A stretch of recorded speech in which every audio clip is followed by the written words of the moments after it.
Because the ones that I uploaded, like, I don't know what happened to them. Wait, I did that loads 100 and it doesn't another 100. But if Yeah, you're not comfortable too. Mine's quoting been weird. yourself, I'll be more But than happy granted, to they're stab really it. long, so Yeah. that's probably part of it. I'm gonna try to break up the lecture and lab today. It's So it's definitely the highlight of the semester. Sorry, I gave you so many. I kept hitting the wrong button on my phone. All right, guys. So today we're going to start talking about the endocrine system, which is one of the more complex organ systems, and it is definitely one of the organ systems that has the most complications to it. Right. So who here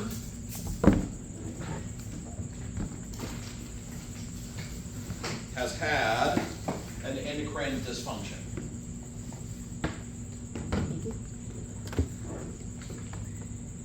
What would that entail? Well, so who here has or knows anybody that has a thyroid issue or a hormone issue of some kind?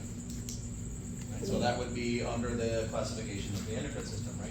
So when we're talking about, we've been talking a lot throughout this semester about the nervous system does this, the nervous system does that, the body does this, the body does that. What we're really talking about is the nervous system tells the endocrine system to do something. So the endocrine system is the glands and tissues and organs that secrete hormones into the bodily fluids. What do hormones do? It triggers something to suppress or activate. Correct. So hormones alter biochemistry in the body, either increasing a biochemical pathway or decreasing a particular biochemical pathway. Right? So one good example of that balance would be calcitonin and parathyroid hormone. So parathyroid hormone increases blood calcium levels, and calcitonin decreases blood calcium levels. Or another good example would be insulin and glucagon. Insulin decreases blood sugar levels, and glucagon increases blood sugar levels, right? So your endocrine system is a series of organs and glands and tissues which secrete hormones, which alter either catabolic or anabolic pathways. The sum of all of our anabolic or tissue building processes and our catabolic or tissue breaking down pathways, the sum total of which is our metabolism. And so our metabolism is made up of the sum total of our anabolic and catabolic processes in the body. Okay. We've got two broad types of glands within the system. So we've got exocrine and endocrine. Exocrine are going to secrete in the ducts and are usually going to be very localized. A good example of an exocrine hormone would be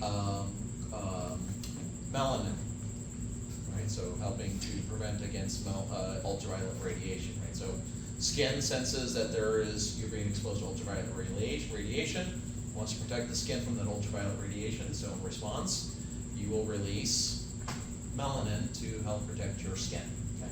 Endocrine are going to be secreted into bodily fluids, and they affect target cells often systemically. So this would include big ones like human growth hormone, thyroid hormone, progesterone, estrogen, testosterone, all of those. So those are going to affect almost every cell in the body, right? And can often make profound changes in biochemistry in relatively short periods of time, to instantaneously, depending on the class of the hormone that we're talking about. So we'll get into that. Okay. So the main function of our hormones is to communicate with cells, to again upregulate or downregulate various metabolic processes in the body. Right. So we're either telling the body to upregulate something or downregulate. So make more of something or make something less of something, build something up, bring something down. The sum total, which is our metabolism. Okay. Actions are very precise and they only affect specific targeted cells. Okay, so this is through what we call the lock and key model. Right? Did you learn about that in school? Right. So each hormone is going to have a very specific three-dimensional structure. Right. So let's say there's a hormone and it has a triangular shape. Right. So the cell receptor for that particular hormone is going to have what we call a complementary shape. So what would be the complementary shape?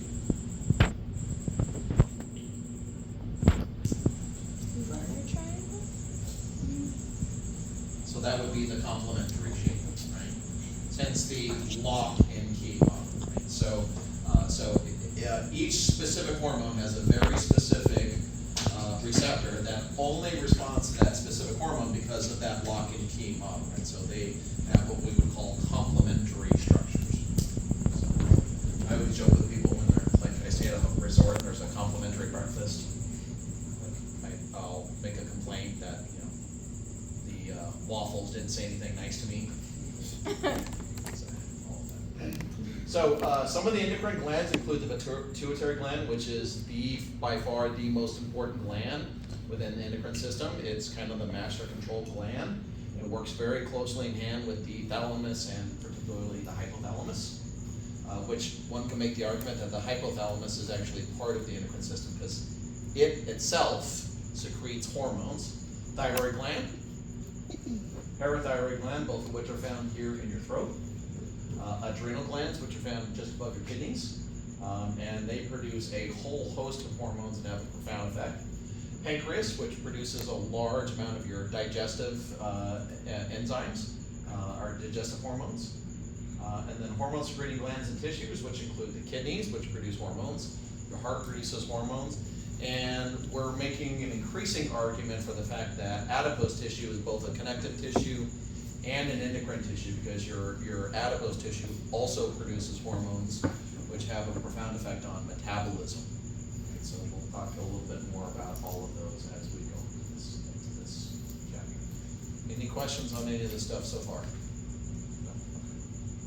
Okay. All right, now, broadly speaking, we can classify hormones into two really broad categories: steroids and non-steroidal. Okay? We talked about steroids before. What does it mean to be a steroid?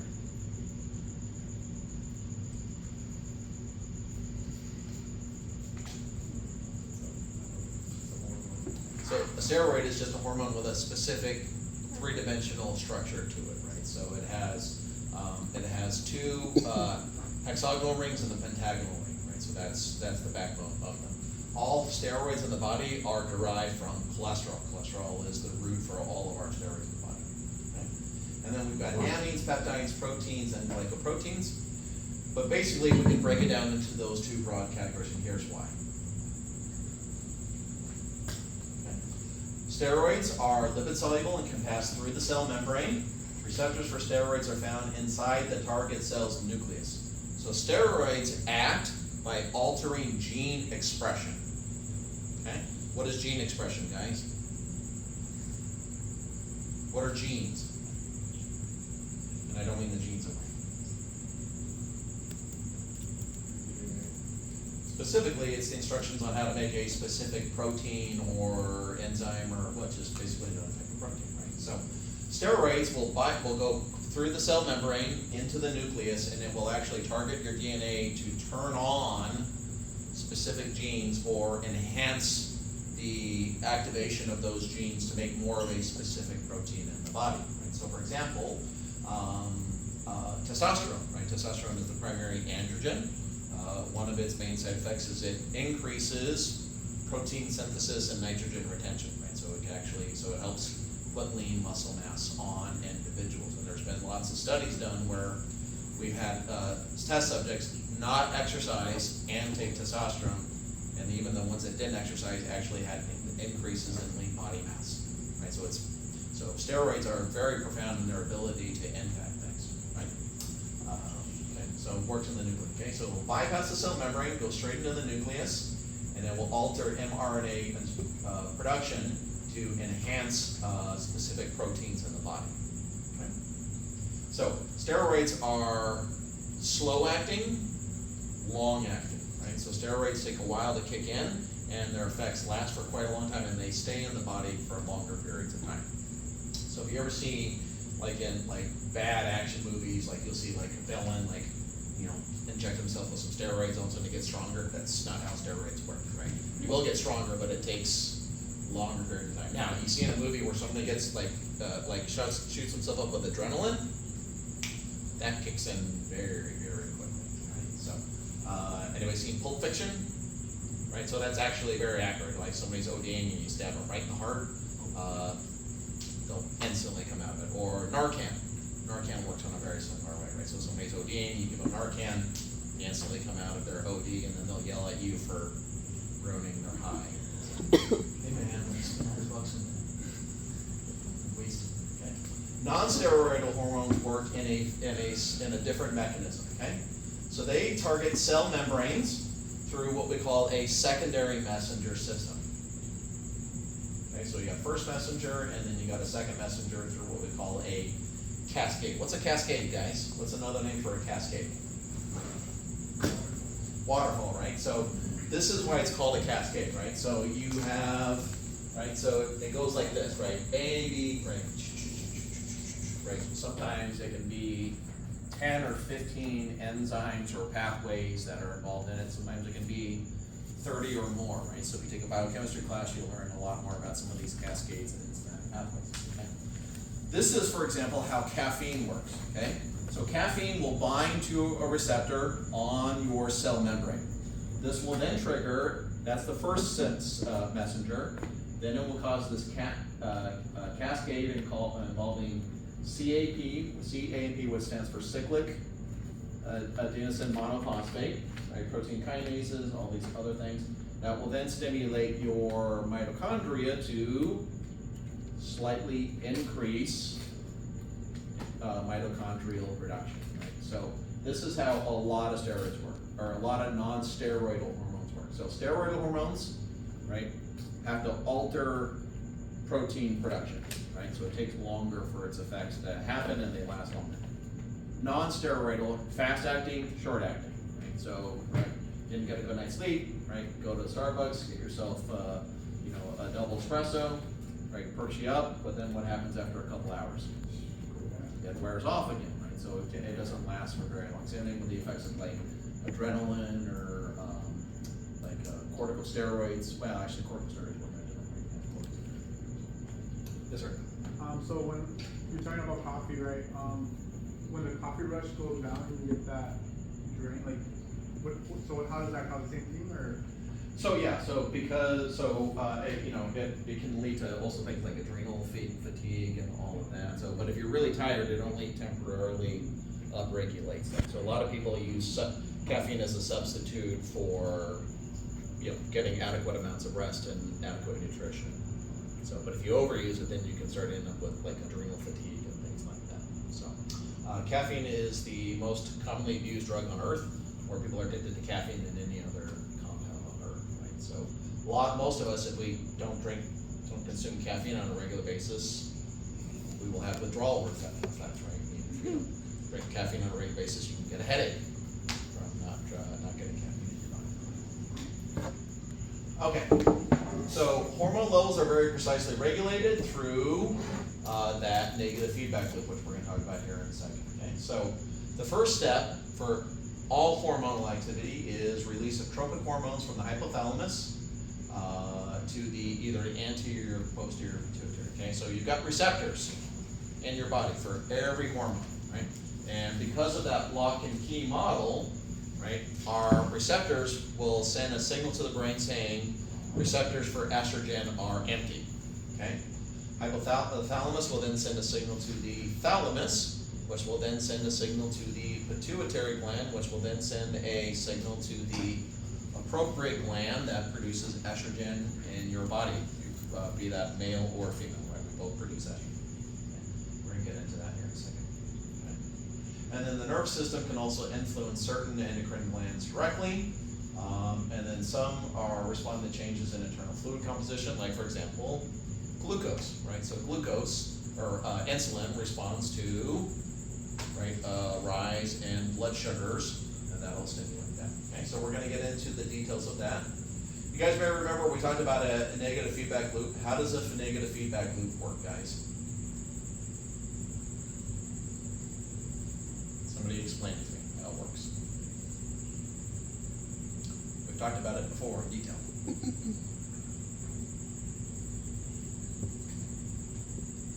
Stimuli comes in, it's perceived, a message is sent, and then effectors have to make a decision to do something in order to bring it back. Correct. Right. So how does your thermostat in your house work, guys? It senses the temperature. Temperature, right? So let's say in the summertime, which is still going on, unfortunately, we can't seem to get rid of it, right? So you have your thermostat set to 77 degrees, right? What happens when the temperature starts to rise above 77 degrees? What's your thermostat do? Turns on the fan. Sends a signal to the air conditioner. What does the air conditioner do? Kick on, blowing cold air, or actually sucking hot air out of the house, right? And then what happens? Temperature will drop below 77 degrees. What's the thermostat do? Detects that it's below 77, sends a signal to the air conditioner to turn it off, right? That's a negative feedback loop, right? So back to our estrogen, right? So sensors, receptors say estrogen our estrogen receptors are empty, right? Estrogen, which means estrogen levels are low. That will then tell the thalamus, will then tell the hypothalamus. Hypothalamus will tell the pituitary gland. Pituitary gland will tell the appropriate gland. Estrogen levels will raise. Once all of the receptors are filled, what will happen? Another signal gets sent to the thalamus saying what? We got plenty of estrogen in the body. The thalamus will tell the hypothalamus, which will tell the pituitary gland, which will tell the appropriate gland to decrease estrogen production, right? So what'll start to happen, okay? So you'll be below, right? Then you'll crank it up and you'll go above the preset amount, okay? Then what you'll do, you'll stop making the hormone, it'll start to level off, and then it'll start to drop a little bit, and then you crank it back up. So we very rarely are at our, our normal level. It's an average, right? So, right, there's peaks and valleys, right? So your levels might vary throughout the day or the week. So your estrogen level might be X on Monday, it might be Y on Thursday.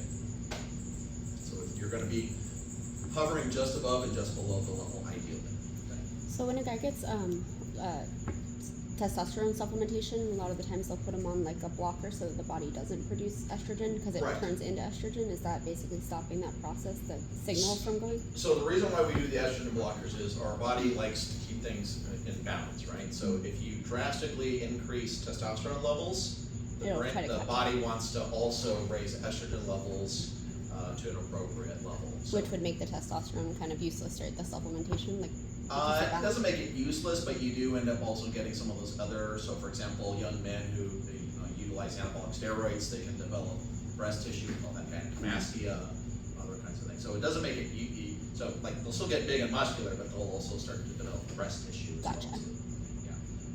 So that's more of an issue when like you're going like way above what should be the normal levels. So like young, healthy young man like you guys, and you start taking it, and your levels go from 900 nanograms per deciliter up to like 2,500 or 3,000 nanograms per deciliter. And that's way more than the human body was intended for you to have. So your body tries to compensate. So in that case, we might give somebody a estrogen blocker, which literally, so how the estrogen blockers work, right? We also use estrogen blockers for preventing, so women who are at risk for breast cancer or ovarian cancer, we will also give them that as well too. This is also how like puberty blockers for, so you're a trans boy, right? So you were born biologically female, but you identify as a male, right? You're 13, hormone, right? Puberty's about to kick in.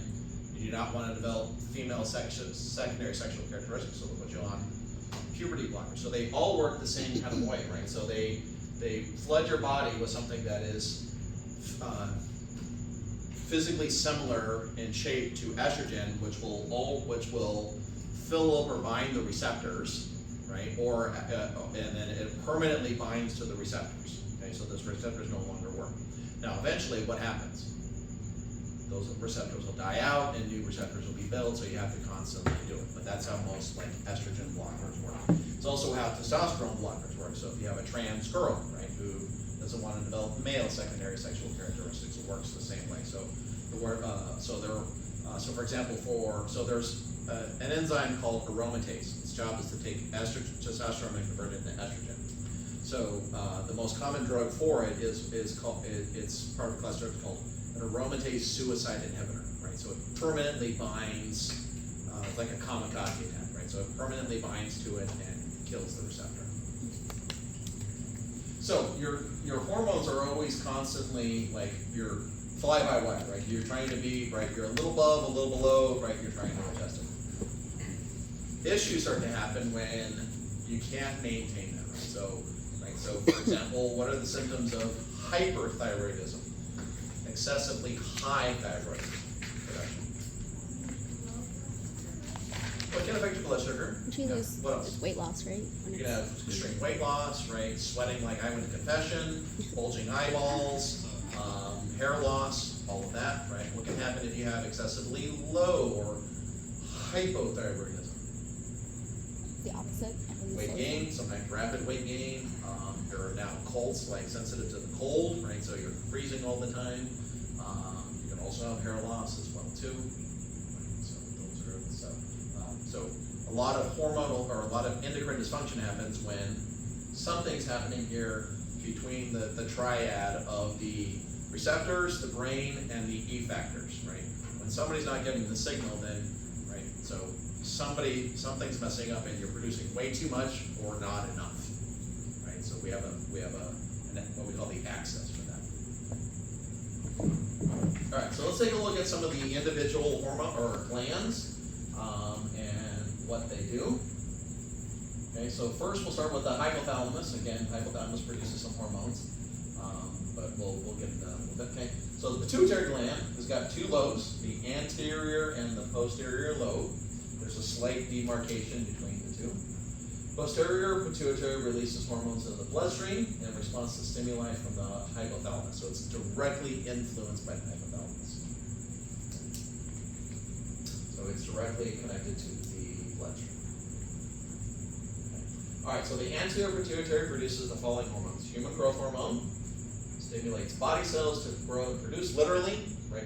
It causes your cells to go into rapid proliferation. And adults, it also alterates things like carbohydrates and fat, and helps improve like body composition and wound healing. So that's its benefits like that. Okay? When you're a baby, you produce it pretty much constantly, right? And then it kind of slows down as you get into adolescence, and then it rapidly picks up again, oftentimes in spurts when you're going through adolescence. Who here had some significant like growth spurts when they were teenager, right? Huh? Yeah. I had one summer where I grew almost 4 inches. That was not a very fun summer. I literally hurt like all the time. So. Is it muscular that hurt? My brother used to complain about growing pains like Yeah. growing up. Is it just the muscles like expanding? Well, the muscles, the joints, the bones. I mean, literally Everything just- everything's, you know. So I mean, I basically grew between May when school got out and when school went back, and the end of August. Literally, I grew 4 months, so literally an inch a month. So like literally like every day, like my bones were actually getting a little bit longer. My body had to compensate for that. So yeah, most of us have had, know either ourselves or know somebody in our family and friends who had a similar kind of experience like that. So. Were you sleeping a lot during that time? I was, Your yeah, body's but just you know, I was tired. also a teenager. Yeah, you Sleep don't really know. all the time, so. When I wasn't sleeping, I was moping. So. That's what teenagers do. Always cracks me like music, like aimed towards teenagers, like. It's weird to think that the people singing the songs are not teenagers themselves. Like when you Yeah. grow up and you listen to something you used to listen to, you're like, that's kind of weird. Yeah, like it's not that hard to like make teenagers mopey. Let's do a lot of Depeche Mode and other kinds of here or something. So. Do you guys have any idea what I'm talking about? Exactly. She knows. All right, prolactin, which promotes milk after the following birth. Right, so this oftentimes doesn't really start to be active until after the baby's born and the baby starts nursing. It's what we call the letdown reflex. You don't really get a lot of milk production until then. Up until then, you get sometimes a little bit of discharge. The breast will often swell and become really uncomfortable, but the breast milk doesn't come until after birth. Thyroid stimulating hormone. What this does should be self-explanatory based on the name of the hormone. So this is one of those ones. So this is why so many people, including myself, have thyroid issues. So thyroid stimulating hormone is first preempted by a hormone released by the hypothalamus called thyrotropic releasing hormone. Okay, so So thyrotropin releasing hormone tells the hypothalamus to release TSH, and then the thyroid gland releases T4 and T3, okay, which we'll get into in a second. So, by far, it's one of the most common endocrine dysfunctions is thyroid issues, right up there with like glucose metabolism, so the pancreas and stuff like that. And then we got adrenocorticotropic hormone, try saying that 3 times fast. So its job is to stimulate the adrenal cortex to produce all sorts of hormones, which are mostly stress hormones, and then there's also the adrenal medulla, which also produces hormones as well too. So the adrenal gland's basically sole function is to produce all sorts of hormones for the body. Follicle stimulating hormone and luteinizing hormone, which are responsible for production of gametes, which are your sperm and your eggs, as well as sex hormones. Right? So this tells the uterus or the ovaries to produce its hormones, tells the testes to produce its hormones, and then also tells the ovaries to ovulate and the testes to produce spermatozoa. So this is stuff kicks in action. And then there's only 2 hormones that the posterior pituitary produces. Antidiuretic hormone, which tells the kidneys to conserve water, and then oxytocin, which stimulates the uterine walls to contract to expel the fetus after somewhere around 38 to 40 weeks of gestation. Okay. Diabetes. Okay, what does the term diabetes mean? I'm sorry. What? You're like, diabetes. Yeah. We're talking about diabetes.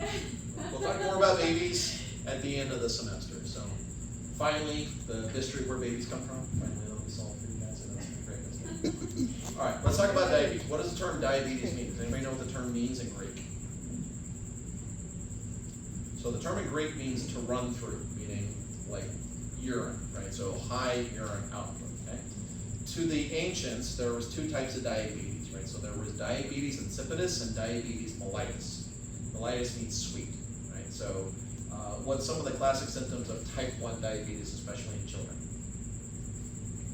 Sweet breath. So kind of sweet breath or acetone breath, right? So you sometimes smell like they've been like drinking nail polish. Fatigue, right, and more rapid weight loss, and chronic urination, like urinating sometimes gallons a day, right? What's causing that, guys? In type 1 diabetics.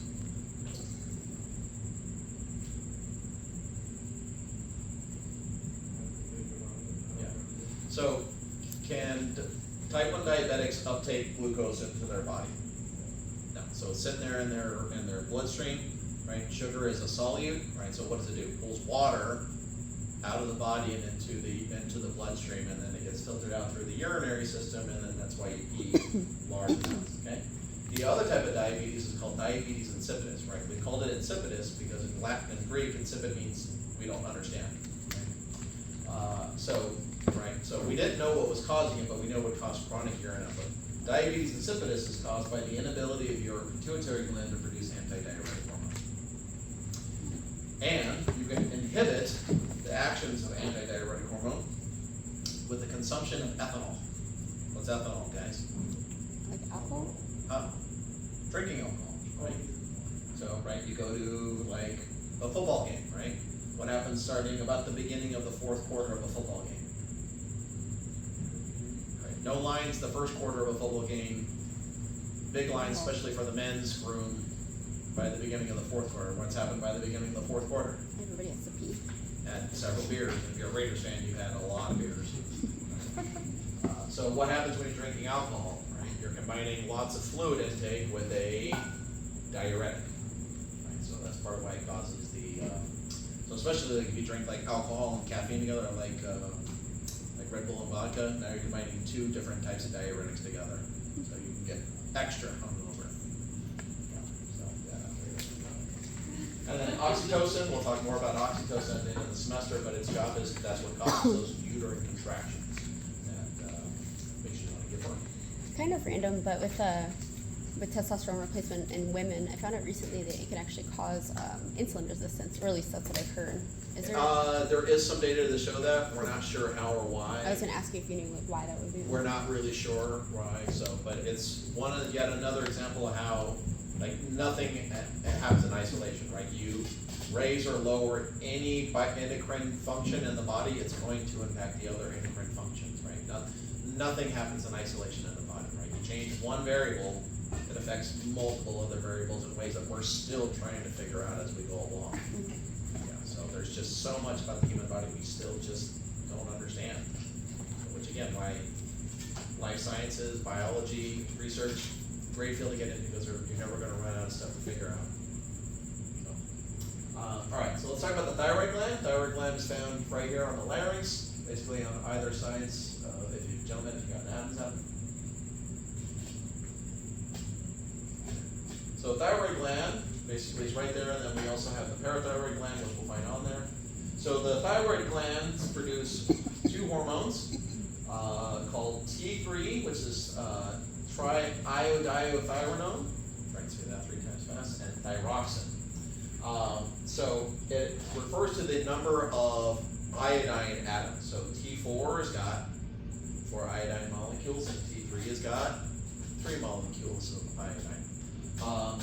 Thyroid dysfunction used to be pretty common in people who live very far from the ocean, because the only good source of iodine is from eating seafood, right? So seafood, right? So seafood has got iodine in it because salt, right? So you get it from like seaweed and other kinds of things like that, okay? So T3 is kind of the active form, so T4 is kind of a precursor to it, right? So you could have high T4 levels and low T3 levels and still have symptoms of hypothyroidism. So I take a medication that has a combination of T3 and T4 in it to help reduce my thyroid symptoms.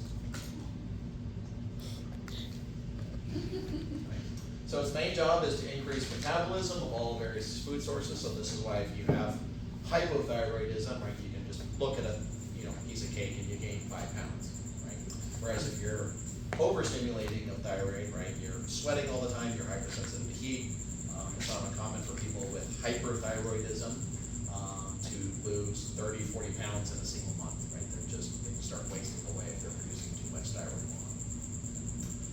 And a lot of physique athletes will oftentimes take these, without really needing them, and sometimes they'll overdo it and then they'll actually end up with thyroid issues and then have to take it the rest of the time. So again, the hypothalamus mature, right? So thalamus sends us into the hypothalamus. Hypothalamus produces thyrotropic releasing hormone, which then tells the pituitary to release thyroid stimulating hormone, which then tells the thyroid gland to release T3 and T4 if you have enough iodine in your diet.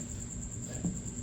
And then we got the parathyroid hormone, or it also produces calcitonin, which works in opposition to parathyroid hormone. So calcitonin tells your bones to take up more calcium, reducing blood sugar levels. Parathyroid hormone tells your bones to break down a little bit of bone and release calcium into the bloodstream. Parathyroid hormone. So they exert opposite effects on each other. Now, very few people in the United States end up with serious thyroid dysfunction, right? But a very serious disease that you can get from lack of iodine in your diet is called goiter. Anybody here heard of goiter? It's gross. So goiter causes extreme enlargement of the thyroid gland as the thyroid gland tries to compensate for.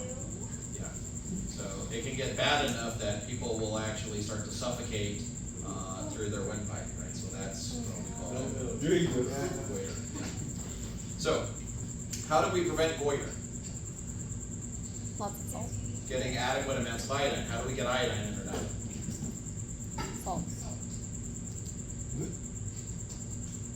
Morton's adds So if you iodine. look at Morton salt, it'll say right there on the label, Morton's iodized salt, right? So here in the United States and most other countries, we've added iodine to our salt to ensure that we get an adequate supply of iodine.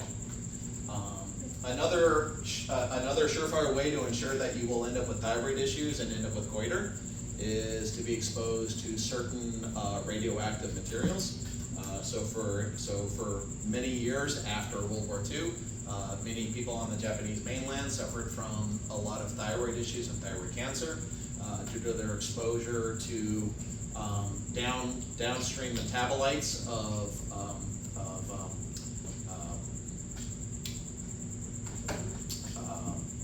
plutonium and uranium, right? So when plutonium and uranium decay, right, they decay into other types of elements which can damage the thyroid. And then lots of people in Ukraine and other parts of Eastern Europe also suffered from a high level of thyroid issues after the Chernobyl disaster. Are there any after effects if someone were to reproduce after being exposed to radiation? Is Yeah. So the generation of children born between 1945 and the early 1960s had a disproportionately high level of birth defects in Japan, and then same thing happened in Ukraine, and from about 85 to about 2000, there was an increased risk of that. Also here in the United States, so anybody here been to St. George, Utah? Right, so St. George, Utah is in southwestern Utah. It's not too far from the Nevada border, and it was not too far from the Nevada test range where they did nuclear testing in the late 1940s, early 1950s.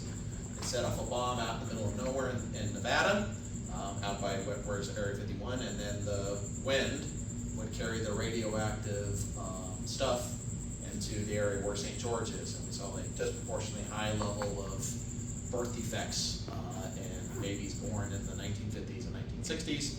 Of course, the government hid that information from the people when it finally came out. The people of St. George and surrounding areas sued the federal government and got lots and lots of money. So same thing happened after 3 Mile Island, right? So there was people that was exposed to radiation at 3 Mile Island. Who's heard of 3 Mile Island? So 3 Mile Island was a nuclear power plant in Pennsylvania.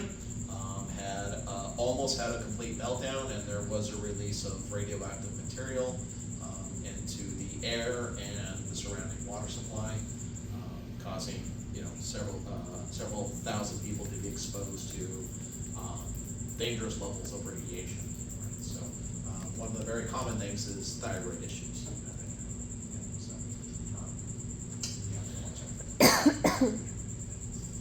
Apparently, there have been a lot of Russian soldiers during the current, war between Ukraine and Russia. The Russians basically occupied the area in and around Chernobyl, which is in Ukraine, and is still highly radioactive. So apparently, a lot of them have been kind of encamped there and are now starting to experience symptoms of chronic of radiation poisoning. So, if you guys really want to watch a really good biodrama, there's one on HBO about the Chernobyl incident. It gets most of the facts right. I mean, it's dramatized for effect, but it gets most of what happened accurate. It's a really good does a really good job of showing like what happens to people who are acute radiation poisoning, which is probably the single worst way to die. Is acute radiation poisoning. What's it called? It's called Chernobyl. Oh. Yeah, it's on HBO. Yeah, you can watch it on HBO or HBO Max if you got HBO Max. Really good docudrama, and again, gets most of the data right. So, but yeah, so like in Japan, Chernobyl, other places like that, lots of people had thyroid issues as exposure to radiation poisoning. Okay, let's talk about the adrenal glands. Okay, so the adrenal glands sit on top of the kidneys, hence why they're called the adrenal glands, around the kidneys. They're enclosed in a nice layer of fat to keep them nice and protected. We've got two broad areas to the adrenal glands. So we got the adrenal cortex and the adrenal medulla, or medulla, depending on which part of the English-speaking word. So here in the United States, we say medulla. If you go to former British colonies, they'll say medulla mostly. So hormones produced in the medulla would include epinephrine and norepinephrine, aka adrenaline.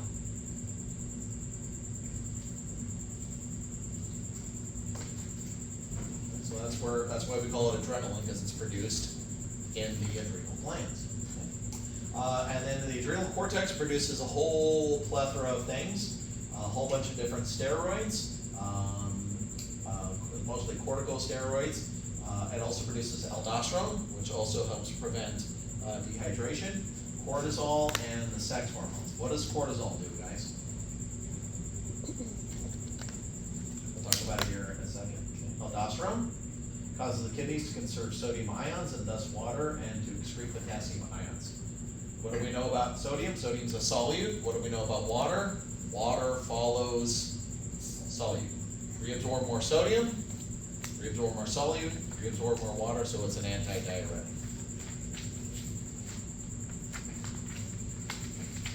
So if you have low blood volumes, your body will start to produce lots of that. So if you were to lose two pints of blood, you would be very, very, very thirsty. That would largely be due to the production of aldosterone in the body. It would drastically increase thirst, right? Cortisol influences the metabolism of glucose, protein, and fat in response to conditions that stress the body and require a greater supply of energy in the bloodstream. What does that mean? What the heck does that mean, guys? The Breaks influence down, of like, sugar. Glycogen, right? So, but also break down proteins and fats, right? Convert them into glucose, right? So, in a time of great stress, your body, cortisol is one of your stress hormones, okay? So, what happens if we need to, get away from a pack of wolves? digestion shuts down. Huh? Digestion shuts down. Well, digestion will shut down. What else? You get energy, quick energy. We need a lot of energy, right? What's our body's preferred energy source? ATP. Well, ATP, but Glucose. what makes glucose, right? So we metabolize glucose in order to drive ATP production, right? So if we're like trying to get away from a pack of wolves, right? First we'll trip, Lorraine, and then the rest of us will run away, right? And we'll thank Lorraine for her sacrifice, right? What we're gonna do. So the cortisol, right, will cause our body to break down protein and fat, flood our bloodstream with glucose, which in the case of trying to get away from like a dangerous situation, our body's going to burn through that. Now, fast forward to modern day, and you're in rush hour traffic, and you haven't moved anywhere in 45 minutes, and you're stressed out because you're going to be late to something that's important. Your body starts to produce cortisol as a response. Now what happens? Your body's flooded with that glucose, but is that glucose being burned? No, it's just sitting there in your body. Now you got all this glucose in your bloodstream. What does your body have to do to get rid of the glucose? Release insulin, so your body uptakes the glucose. You're constantly stressed out all the time. What starts to happen? Stores it as fat. You start to get hyperinsulinemia, right? So you start to become insulin insensitive, which can lead to prediabetes, or enough of it, you can lead to diabetes. Who here has seen like photos of like young men who were in like World War II, right? You see like before the war and after war, or like presidents like day one in office or last day in office, and they've like visibly aged like a lot more than they should have in that same time period. It's primarily due to things like cortisol, right? So it visibly ages people. So that's why we spend a large amount of like time like working on like stress management. It's one of those things that we focus on. Part of why Japanese men live significantly shorter than Japanese women do. Because a lot of Japanese men, basically, they spend their entire lives just working all the time.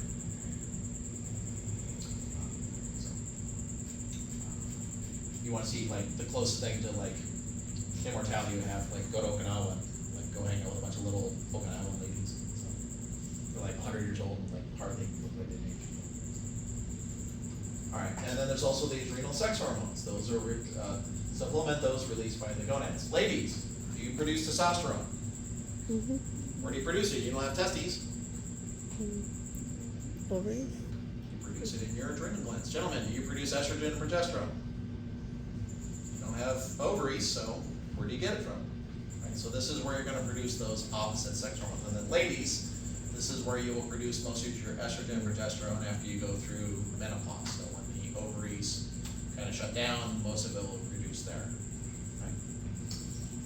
So this is how like you can end up with a hormone imbalance. Right? So ladies, if you take too much testosterone, right, your body will compensate by also trying to produce more estrogen and things like that. Questions so far?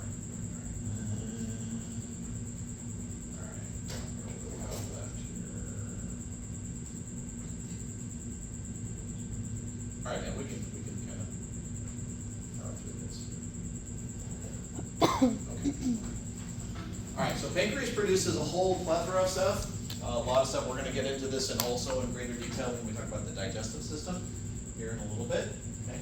But as far as from a endocrine system point of view, there's two hormones, glucagon and insulin. So alpha cells produce glucagon, beta cells produce insulin. Insulin's function is to tell your cells to uptake glucose, thus lowering blood sugar. Glucagon tells your cells to, tells your pancreas, or tells your liver and muscles to release glycogen and break it down into glucose. So if blood sugars are low, glucagon responds. Insulin, blood sugar levels are high, insulin. Matter of fact, because of glucagon, our bodies under normal conditions can produce up to 150 grams of carbohydrate a day through a process called gluconeogenesis. Did you learn about that? You know, when you did, yeah. So through a process called gluconeogenesis, our body can produce up to 150 grams of carbohydrate a day, or glucose. So that's why we don't have a glucose requirement, right? So bad things won't happen as we don't consume glucose. Then we got the pineal gland. We talked about the pineal gland. Pineal gland produces melatonin. What does melatonin do again, guys? Makes you sleep. Right, so our circadian rhythm tells us when it's time to go to sleep, when it's time to wake up, works in response to exposure to ultraviolet radiation from the sun. And then we got the thymus gland, which is found kind of right here, just below your sternal notch. You guys cannot palpate it, but if you were to feel a baby, you would feel a lump kind of right here. So it produces a hormone called thymosin.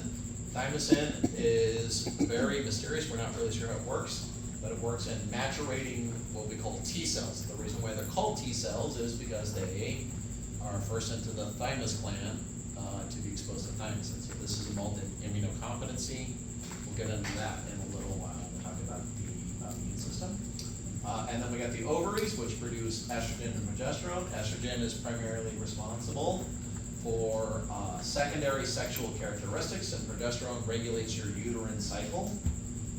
Placenta, which is a temporary organ, produces gonadotropin releasing hormone, which helps build up the bed of the endometrial lining. And then testosterone is responsible for male secondary sexual characteristics. What is the difference between primary and secondary sexual characteristics?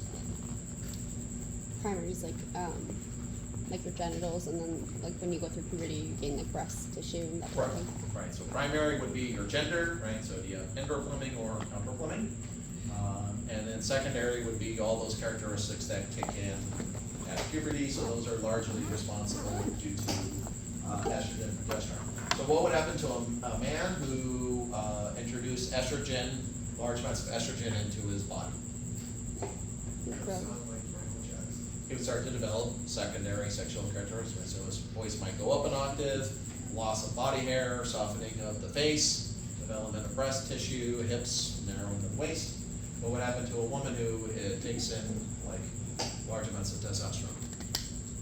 Or facial hair, deepening voice. Facial hair, deepening of the More voice, muscle broadening of the tissue. chest, body hair, and things like that. So the 1972 Olympics were a big watershed Olympics. Number one, that was really the first time the Soviet bloc, the Eastern Bloc countries, like really dominated in sports. And number two, there was also terrorism at the 1972 Olympics.